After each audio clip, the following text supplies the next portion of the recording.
ಮಳೆಗಾಗಿ ಮುಗಿಲು ನೋಡುತ್ತಾ ಕುಳಿತಿದ್ದಂತಹ ರೈತರಿಗೆ ಇದೀಗ ಖುಷಿ ಸುದ್ದಿ ಸಿಕ್ಕಿರುವಂತದ್ದು. ಜೂನ್ನಲ್ಲಿ ಕಾಡಿದ್ದಂತಹ ಮಳೆ ಇದೀಗ ಜುಲೈನಲ್ಲಿ ಅಬ್ಬರಿಸ್ತಾ ಇದ್ದಾನೆ ವರುಣ.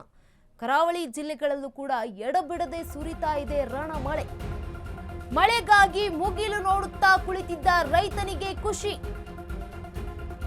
ಜೂನ್ನಲ್ಲಿ ಕಾಡಿ ಜುಲೈನಲ್ಲಿ ಅಬ್ಬರಿಸುತ್ತಿದ್ದಾನೆ ವರುಣ. ಕರಾವಳಿ ಜಿಲ್ಲೆಗಳಲ್ಲಿ ಎಡಬಿಡದೆ ಸುರಿತಾ ಇದೆ ರಣ ಮಳೆ. ದಕ್ಷಿಣ ಕನ್ನಡ, ಉತ್ತರ ಕನ್ನಡ, ಉಡುಪಿಯಲ್ಲೂ ಕೂಡ ಭಾರಿ ಮಳೆಯಾಗ್ತಾ ಇದೆ. ದಕ್ಷಿಣ ಕನ್ನಡದಲ್ಲಿ ಜುಲೈ 8ರವರೆಗೆ ಆರೆಂಜ್ ಅಲರ್ಟ್ ಅನ್ನ ಘೋಷಣೆ ಮಾಡಲಾಗಿದೆ. ಸಮುದ್ರದಲ್ಲಿ ಎತ್ತರದ ಅಲೆಗಳು ಏಳುವ ಸಾಧ್ಯತೆ ಇದೆಯಂತೆ. ಮೀನುಗಾರರು ಸಮುದ್ರಕ್ಕೆ ಇಳಿಯದಂತೆ ಹವಾಮಾನ ಇಲಾಖೆ ಎಚ್ಚರಿಕೆಯನ್ನ ನೀಡಿದೆ. ಇದೀಗ ಮಳೆಗಾಗಿ ಮುಗಿಲು ನೋಡ್ತಾ ಕುಳಿತಿದ್ದಂತಹ ರೈತರಿಗೆ ಖುಷಿ ಸುದ್ದಿ ಸಿಗ್ತಾ ಇರುವಂತದ್ದು.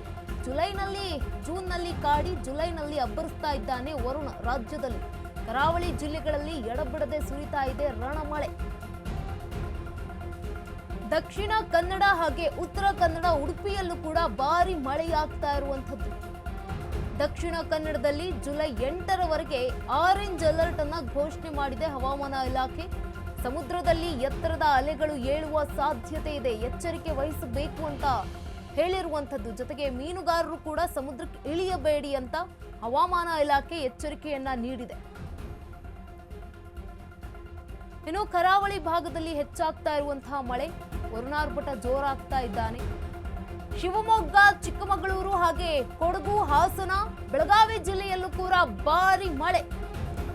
ಧಾರವಾಡದಲ್ಲಿ ಮುಂದಿನ 5 ದಿನ ಭರ್ಜರಿ ಮಳೆಯಾಗುವ ಸಾಧ್ಯತೆ ಇದೆ. ಉತ್ತರ ಕರ್ನಾಟಕದ ಜಿಲ್ಲೆಗಳಲ್ಲೂ ಕೂಡ 5 ದಿನ ಸಾಧಾರಣ ಮಳೆಯಾಗುತ್ತೆ. ಬೆಂಗಳೂರು ನಗರದಲ್ಲಿ 2 ದಿನ ಮೋಡ ಕವಿದ ವಾತಾವರಣ ಮುಂದುವರಿಯುತ್ತೆ.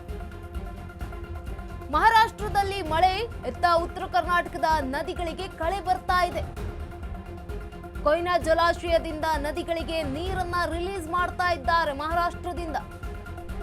ಕೃಷ್ಣ, ದೂದಗಂಗಾ, ವೇದಗಂಗಾ, ಹಿರಣ್ಯಕೇಶಿ ನದಿಗಳಿಗೆ ಜೀವ ಕಳೆ ಬರ್ತಾ ಇದೆ. ಇದರಿಂದಾಗಿ 4 ನದಿಗಳಿಗೆ ಜೀವ ಕಳೆ ತುಂಬಿದ ಕೊಯ್ನಾ ಜಲಾಶಯ ಬತ್ತಿದ 4 ನದಿಗಳಿಗೆ ಇದೀಗ ಜೀವ ಕಳೆ ಬಂದಿದೆ. ಚಿಕ್ಕೋಡಿ, ರಾಯಭಾಗ ಹಾಗೆ ಕಾಗವಾಡ, ಅಥಣಿಗಳಲ್ಲೂ ಕೂಡ ಮಳೆ ಮುಂದುವರಿಕೆಯಾಗುವಂಥದ್ದು. ಹುಕ್ಕೇರಿ ತಾಲೂಕಿನ ಜನರಲ್ಲಿ ಸಂತಸ ಮೂಡ್ತಾ ಇದೆ. ಮಳೆಯಾಗ್ತಾ ಇರುವಂಥದ್ದು ಮಹಾರಾಷ್ಟ್ರ ಭಾಗದಲ್ಲಿ. ಮಳೆ ಇಲ್ಲದೆ ಕಂಗಾಲಾಗಿದ್ದಂತಹ ರೈತರ ಮೊಗದಲ್ಲಿ ಇದೀಗ ಸಂಭ್ರಮ ಮನೆ ಮಾಡ್ತಾ ಇದೆ. ಶಿವಮೊಗ್ಗ, ಚಿಕ್ಕಮಗಳೂರು ಹಾಗೆ ಕೊಡಗು, ಹಾಸನ ಮತ್ತು ಬೆಳಗಾವಿ ಜಿಲ್ಲೆಗಳಲ್ಲಿ ಮಳೆ ಆಗುವ ಸಾಧ್ಯತೆ ಇದೆ. ಜೊತೆಗೆ ಧಾರವಾಡದಲ್ಲಿ ಮುಂದಿನ 5 ದಿನ ಭರ್ಜರಿ ಮಳೆಯ ನಿರೀಕ್ಷೆ ಇರುವಂತದ್ದು. ಹವಾಮಾನ ಇಲಾಖೆ ಎಚ್ಚರಿಕೆಯನ್ನ ಕೊಟ್ಟಿರುವಂತದ್ದು. ಉತ್ತರ ಕರ್ನಾಟಕದ ಜಿಲ್ಲೆಗಳಲ್ಲಿ 5 ದಿನ ಸಾಧಾರಣ ಮಳೆಯಾಗುತ್ತೆ. ಇನ್ನು ಬೆಂಗಳೂರು ನಗರದಲ್ಲೂ ಕೂಡ 2 ದಿನ ಮೋಡ ಕವಿದ ವಾತಾವರಣ ಮುಂದುವರಿಯುತ್ತೆ. ಮಹಾರಾಷ್ಟ್ರದಲ್ಲಿ ಭಾರಿ ಮಳೆಯಾಗ್ತಾ ಇರುವ ಕಾರಣಕ್ಕೆ ಇದೀಗ ಉತ್ತರ ಕರ್ನಾಟಕದ ನದಿಗಳಿಗೆ ಜೀವ ಕಳೆ ಬಂದಿರುವಂತದ್ದು.